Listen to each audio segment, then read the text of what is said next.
শেখ হাসিনার পতনের পর থেকেই বাংলাদেশ পাকিস্তান সম্পর্কের বরফ গলতে শুরু করে। সরাসরি দেশটির পণ্যবাহী জাহাজ চট্টগ্রাম বন্দরে নোঙরের পর ইসলামাবাদের কাছ থেকে চিনি কেনে ঢাকা। এরই ধারাবাহিকতায় এবার বাংলাদেশ থেকে ওষুধ কিনতে চায় পরমাণু শক্তিধর দেশটি।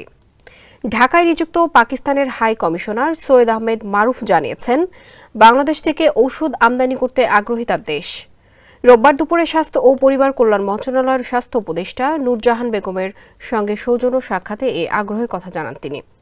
ঔষধ শিল্পে বাংলাদেশ অনেক ভালো অবস্থানে রয়েছে উল্লেখ করে সৈয়দ আহমেদ মারুফ বলেন, ঠিক এই কারণে পাকিস্তান বাংলাদেশ থেকে ঔষধ আমদানিতে আগ্রহী।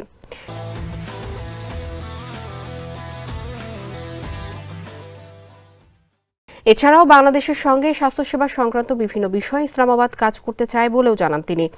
সাক্ষাতে হাই কমিশনার সৈয়দ আহমেদ মারুফ ও স্বাস্থ্য উপদেষ্টা নূরজাহান বেগম দুই দেশের স্বাস্থ্যসেবা, বাণিজ্য সহ সার্বিক বিষয়ে মত বিনিময় করেন। তারা প্রায় ঘণ্টাব্যাপী দুই দেশের সম্পর্ক সহ নানা বিষয়ে কথা বলেন। পাকিস্তানের deputy high commissioner Mohammad Wasif এবং স্বাস্থ্য মন্ত্রণালয়ের যুগ্ম সচিব মোহাম্মদ মামুনুর রশিদ এ সময় উপস্থিত ছিলেন।